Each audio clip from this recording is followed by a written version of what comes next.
windows, and we finally bought one striker in Jesus in 6 Yeah, windows. I hear So you on that. you know what I'm saying? That's the frustrating part for me, where I still think, how long is this process going to be?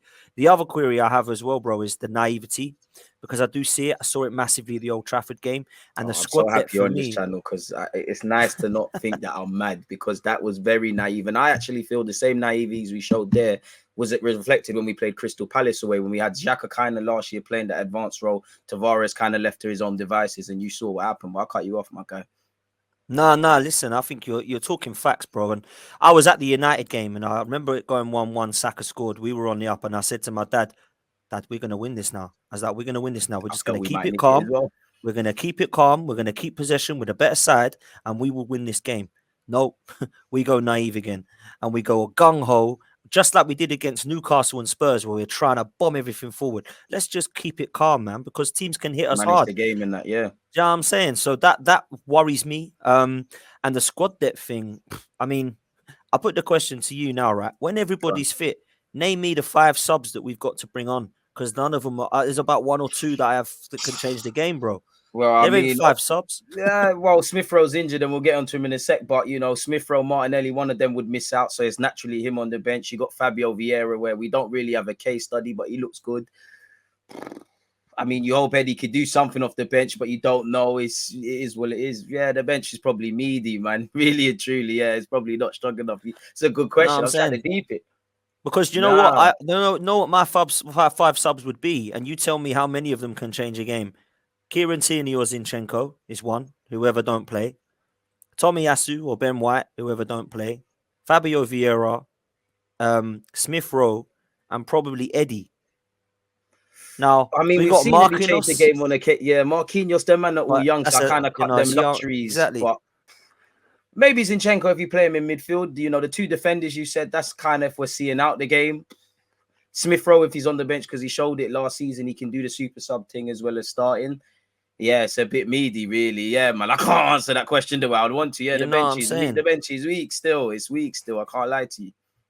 Yeah, it's weak, and I feel like in the window just gone, I really felt we were going to get another midfielder and another front forward, Felt whether it like a be a striker formality in it. or Yeah, someone who can play across the free.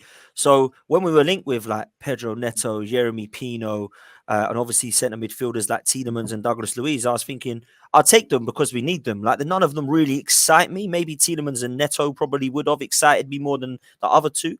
But when we got no one, I thought, are you for real? right, Like, innit? and Like, then what's going on, do you man? know what I mean? I was like, right. And then Party gets injured, and we're like, surprise. Like, no one saw that coming. Do you know what I'm saying? Like, You're right on that, man. Where man. you at with Thomas Partey, anyways? Because I think we'd both agree, quality player, when fit. But the problem is, I think the most he's played in a row is about 8 games. He's got a recurring injury. I don't like to see the age 29 and start saying we need to replace him things, but he's 29. It's not like Smith Rowe, which we'll get onto, where you can kind of persist with the injury proneness.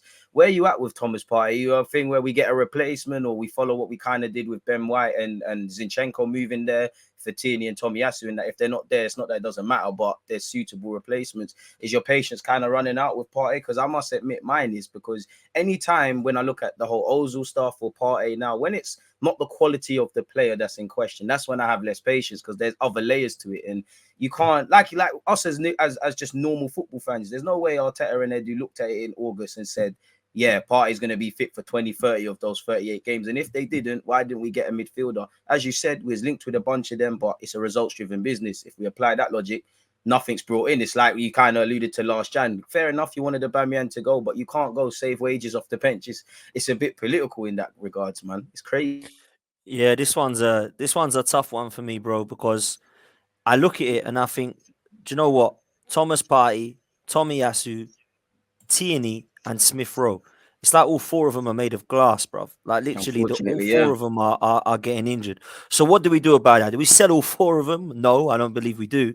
I think we do it with Thomas Partey, exactly what we've done with Tierney and with Zinchenko and with Tomiyasu and Ben White. We go and find that Thomas Partey replacement, and that replacement might mean that Thomas Partey not might be able to play every single game. But you know what? He's not done that for the last 2 years anyway. So Has even he if he ever is done that, fit, really? exactly, has he ever done that? Not at Arsenal. So what I want to do is go and find our Rodri or our Fabinho.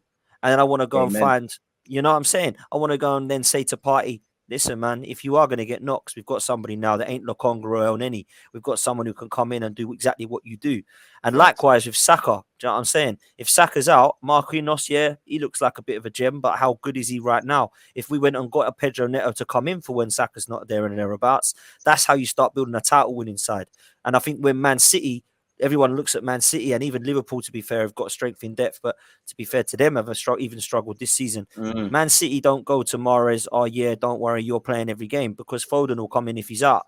Do you know what I'm saying? Or like, for example, if Haaland does get injured, like people are saying he's going to do, they have They got got an Alvarez. Alvarez guy in Do it, you know what I'm yeah. saying?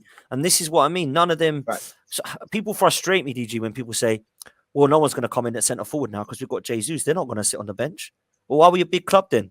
Because when Exactly, we were a yeah. big, You're right. when we were a big club, did Bergkamp go, what are you bringing Thierry Henry on for? What are you bringing him in for?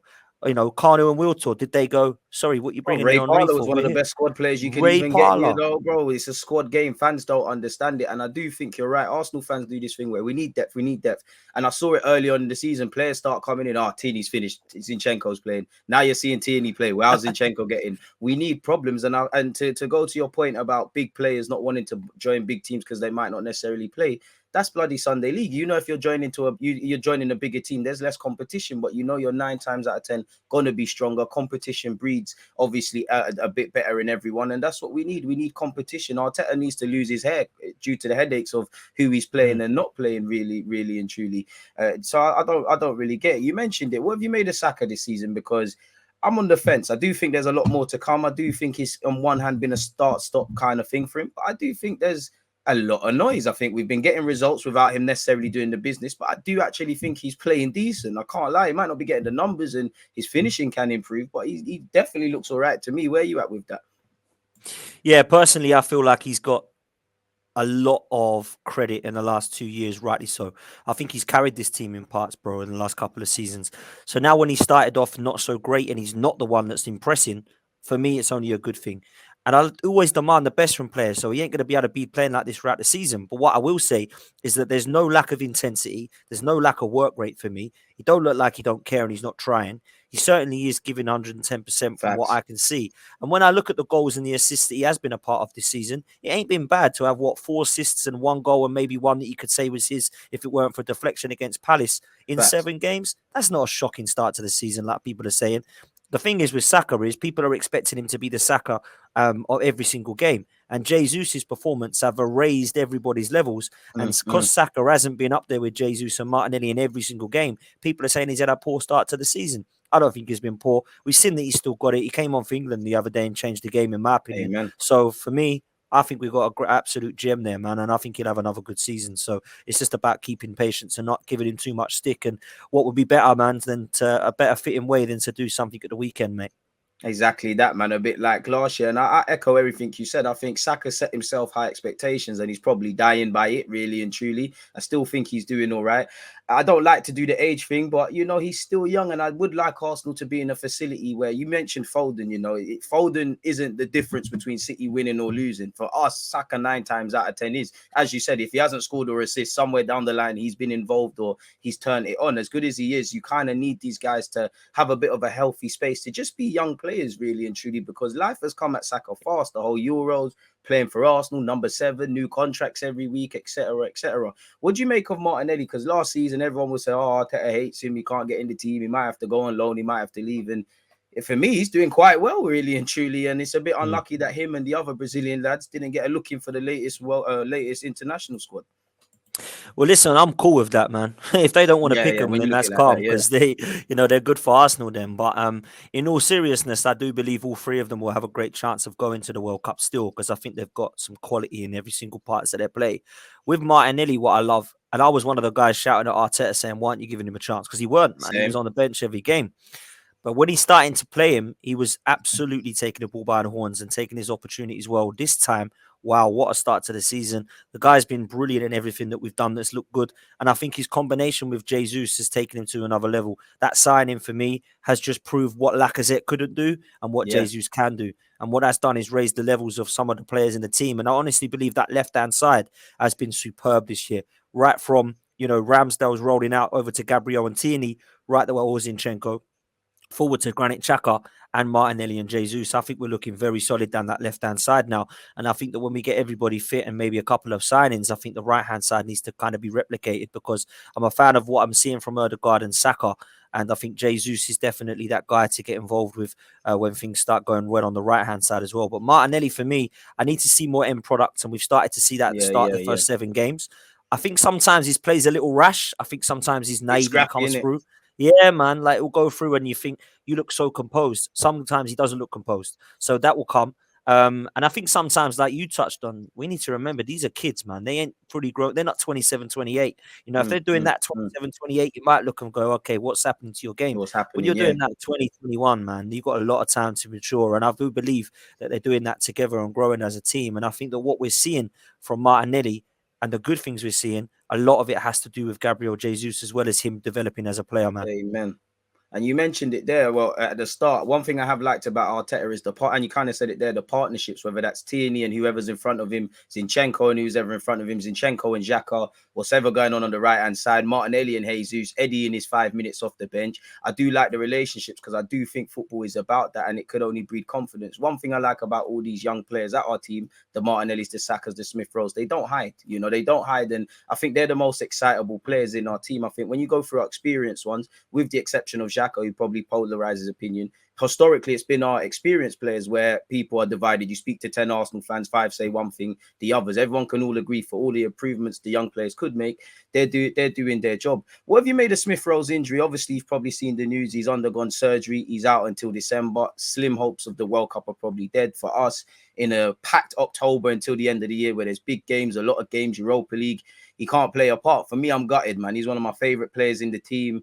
Obviously, super sub role off the left. And left-hand side's probably open season. Like you kind of said, unless you're bringing in a Neto or something, Saka's not getting dislodged for that. And I'm gutted for Smith Rowe, man, because he had a good season last year, you know, number 10 shirt, all of that stuff. You know, I guess it comes with being a footballer. But, yeah, man, I'm probably more upset than Smith Rowe is, man. I was genuinely very upset when I saw the news today, bro.